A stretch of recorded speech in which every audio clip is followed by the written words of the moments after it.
I'm emotionally exhausted of doing business in Africa. You can never just fully sleep and be on soft life mode.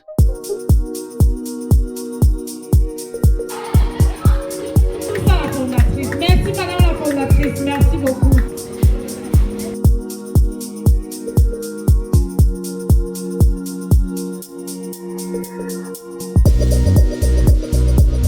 I told you guys in October that I was going to make a full video talking about what had happened to my business, to my school. If you guys are new to my channel, hey, I'm Jenny. Welcome. I live a bi-continental life. I live here in the US and I also live in Africa, Cameroon. And I do have a businesses in Cameroon. One of them is having a school. In October this year, 2025, we had another presidential election, and then we still have the same president that have been in power for 40 plus years, which made every Cameroonian angry. Okay, maybe not every, but I'm just saying the country was not happy. So because of the election, businesses had to shut down, right? So because there was so many instability, many people were rebelling and all of these things. So we closed the school, right? Our school. We closed it for a couple of days the first week when the results came out, because people were on the street, like they were just destroying things and burning things, and it was just scary. So the school had to close the doors. Okay, so the following week we reopened, I think on a Monday or Tuesday. Like not even a quarter of students showed up, right? Which makes sense because nobody was sure whether we should reopen or not. At that time, the government hadn't made it clear for businesses to reopen. So it was like on a daily basis, they would just update people, right? So for at least 2 weeks, the first 2 weeks, there were no activities whatsoever, right? Because we were closed. And during that time, we had to pay salaries. You had to pay salary. I have how many people? 25 people on staff, right? On payroll. So you have to pay salaries. And then the month of November comes and things look like it goes back to normal, right? So now school are reopened, fully reopened. School start in September in Cameroon, right? I mean the primary and nursery school. I do have primary and nursery school in Cameroon.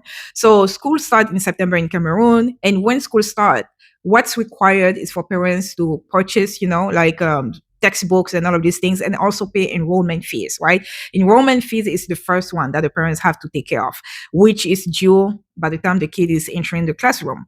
And then we have the first installment, the tuition fees is broken down into two installments, the first installment and then the second one. First installment is due in October, the month of October, and then second installment is due somewhere beginning December. Because of the election, right? Many parents were like, we don't know how Cameroon is going to be. We don't know how people are going to, how bad things are going to get.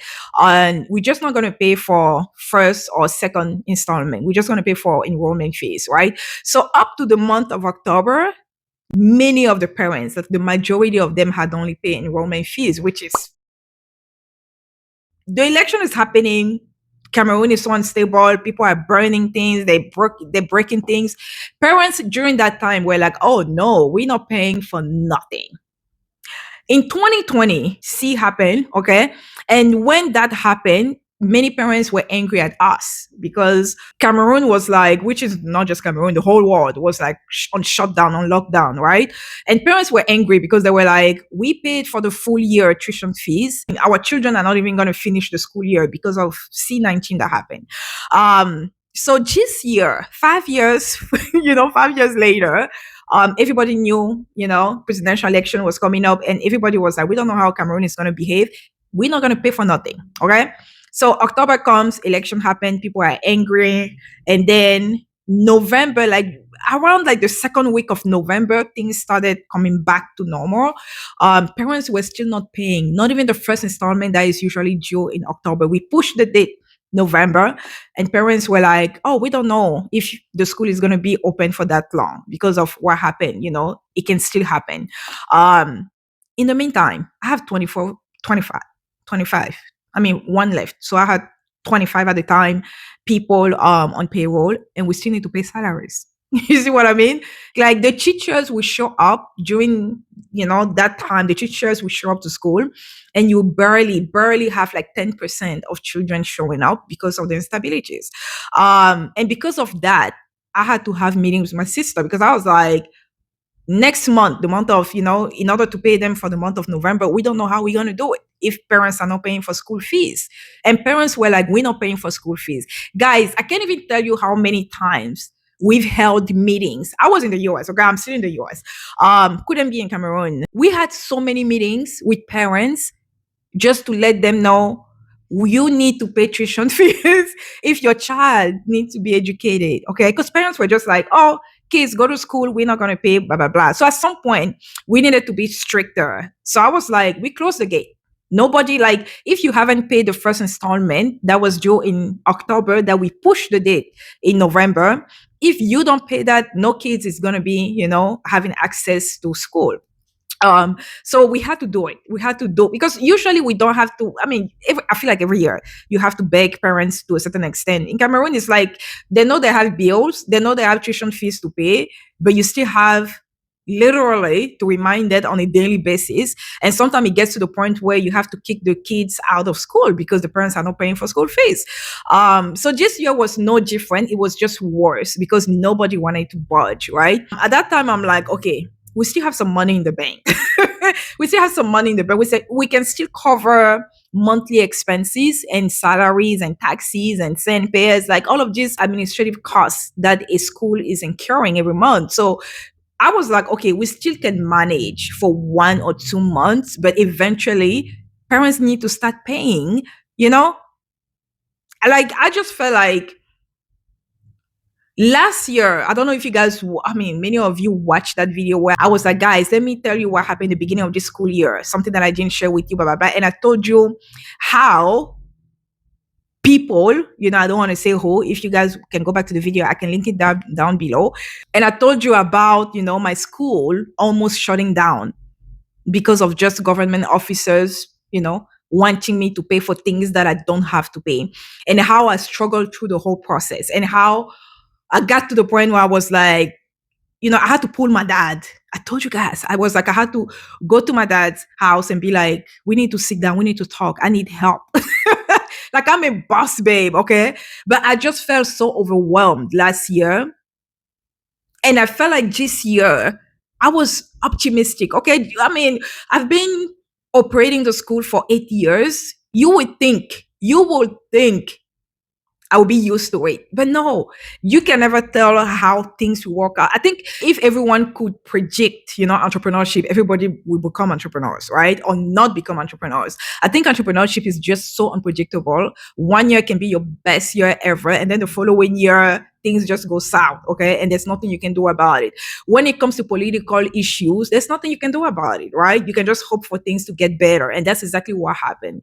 So we did not let go of any of our staff. At some point, we're thinking maybe we're going to reduce the staff because many of the kids were not coming to school. Parents didn't want to pay. I mean, it was just back to back. And I think it took a time, couple of weeks for parents to come up, to realize that school is still going to be happening. It's not going to be like 2020 when C-19 happened. Schools are still going to be open. So it took a while for parents to be confident about paying for school fees this year. I was annoyed because as a business owner, you have bills regardless, whether something is happening, there's a fire, there's something. I mean, the government is not going to forgive you just because, they burned down your building. They're still going to be coming after you. You have to pay taxes. You have to pay this. You have to pay that. And when you have a staff, right, as long as they show up, I'm really sensitive when it comes to people showing up and not getting, what they work for, the salaries. I'm just picky about that. I know there are so many businesses in Cameroon that don't care. You can show up, they can make money left and right, but they still don't pay the staff. I just don't do it. There was never a month that I was like, guys, we don't have enough money. If the business doesn't have enough money, guess what? I mean, I remember in the beginning, when it was tough, right? Like, we're still growing, we're still advertising and all of these things. When the business didn't make enough money, I would take money out of pocket, right? And pay for salaries. But I think we've gotten to the point, 8 years later, we've gotten to the point where we don't need to do that, okay? We have enough money to cover all the expenses and still have profits, right? But this year was a different ball game because I was like, where is the money? I don't see the money. And I think there was a video where I said I am emotionally tired, exhausted of Cameroon. And I said that because it wasn't just the election happening and the instability happening. It was everything that I had to go through over the last 8, 9 years doing business in Africa, doing business in Cameroon, specifically in Cameroon. Whenever I say Africa, specifically in Cameroon. Just today, the reason why I decided to actually sit down and talk to you guys finally is because just today I was talking to my girlfriend. Her mom owns a school in Nigeria, and she got a message because her mom is here. She's been here for a couple of months, but she's supposed to go back to Nigeria. So she's visiting her daughter. She got a message basically saying that there are some officer people claiming that the school belongs to them, and they're taking furnitures, they're taking things, they're putting everybody out, blah, blah, blah, blah. And she's the promoter of the school. She's the founder. Like, and every time I get to talk to that beautiful, amazing lady who's like an auntie for me, we always talk about the challenges that I'm dealing with in Cameroon and that she's dealing with in Nigeria. And then I realized that we are the same people. Okay. Some of these issues, like, we are the same people. I remember back in 2022 when the government decided to demolish part of my school among other businesses and houses in the neighborhood. And I basically had to rebuild part of the school. And during that time, when I was going through all of this nonsense, I remember talking to my friend's mom, and as a school owner herself, she reassured me and she will encourage me to move forward. And sometimes you have to listen to other people who are doing what you're doing, but they've just been doing it longer. As much as you think it's just happening to you, it's not just happening to you, it's happening to everybody, right? She got a message today basically saying, ma'am, there are people claiming that this school belongs to them and blah, blah, blah. They're putting furnitures outside, blah, blah, blah, blah. And she's been on the phone nonstop, right? Because she's not there. And I think sometimes people wait for you not to be in the country for things to happen. Last school year, I was so blessed. Something in my heart, I had a really good opportunity here in the US. Some company reached out to me. You guys already know, for contracts and stuff. And then something in my heart told me that, girl, stay in Cameroon, be in Cameroon. I stayed in Cameroon for almost a year. Okay. Something just told me, just hold on. Don't move yet. Don't go back to the US yet. And that decision saved my school. Otherwise, it would have been shut down. As much as you leave people behind who are in charge, right? I have people who are in charge, so I don't have to worry that much. But there are certain decisions and certain things that they cannot do. It's above the pay grade, and you have to show up, right? As much as they're going to try, they're just not the founders. People are not going to listen to them, and you have to show up.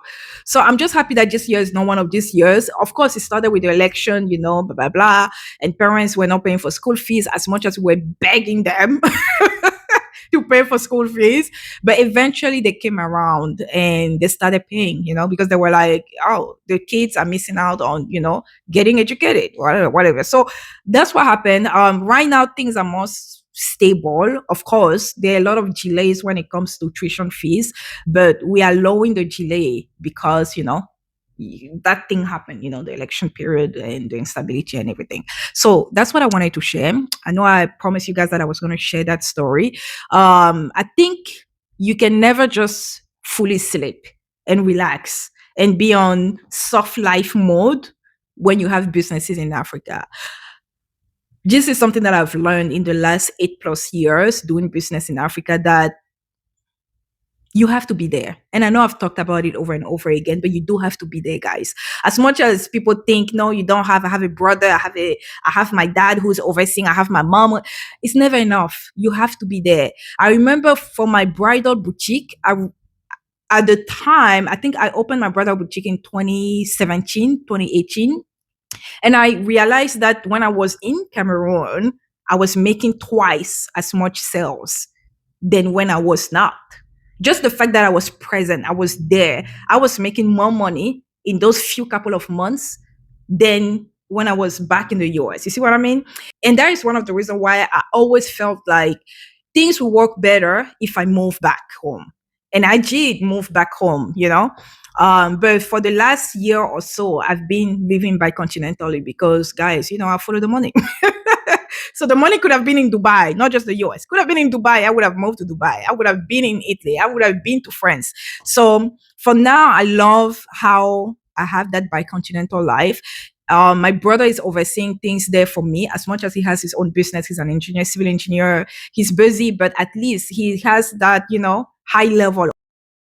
I do have, a head teacher, a head mistress. I have people on staff who are, holding the wheel and really like, making sure things are going smoothly. And we have regular meetings and it doesn't stop, right? Because you have to be aware of what's going on and the books, the money, the bank, the this, that. So you have to be, like you have to have a view, like a wide oversight on everything that's happening in your business, even when you are abroad. So that was what happened. I feel like I'm missing something, but guys, if I remember next video, we'll talk. But that's what I wanted to share. I do have plans to go back soon, but I just don't know yet when. But I do have plans to go back soon. So having businesses in Africa is another ball game. If you guys are ever thinking, oh, I want to invest back home, I want to invest in Africa, I went there on vacation. Vacation is different than actually living there, than actually operating a business there. I have a dear friend of mine. He's always in Cameroon. Okay. As soon as he opened his business, he's always in Cameroon. As I'm talking to you, he's planning his trip this weekend to go to Cameroon because he has to be there. And I think he flies to Cameroon like maybe 4 or 5 times a year, something like that. And he also does the bicontinental thing now as of last year or so. So anyway, thank you guys for watching. Let me know if you have any questions. If I forgot anything else that I wanted to share, I'll just make another video about that. So that's what I wanted to share. Thank you guys for watching. I love you.